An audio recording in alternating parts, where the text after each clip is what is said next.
Le premier acte de l'entrepreneur, c'est de décider.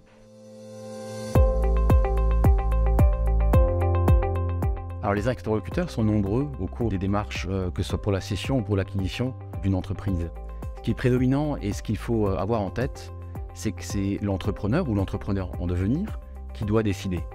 Ces conseils sont là pour lui apporter la structure, pour le rassurer sur certains sujets, mais en aucun cas pour prendre la décision. Le premier acte de l'entrepreneur qui souhaite racheter une entreprise, c'est de décider. Ensuite, les principaux interlocuteurs vers lesquels il faut naturellement se tourner, c'est bien évidemment un expert comptable qui doit valider, dans le cas de rachat d'un fonds de commerce, le prévisionnel d'activité de la personne qui souhaite reprendre.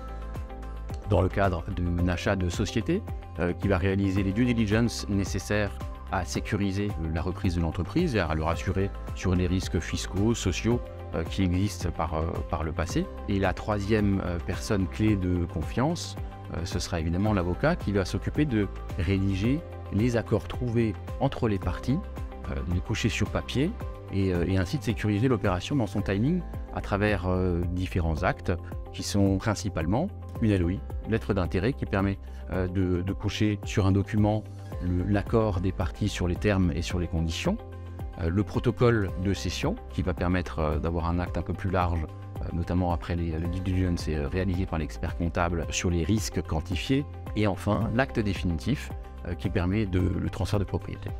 Au cours de l'acquisition, un banquier sera consulté, voire plusieurs, et ce dernier permettra ensuite d'avoir un point de vue sur le plan de financement.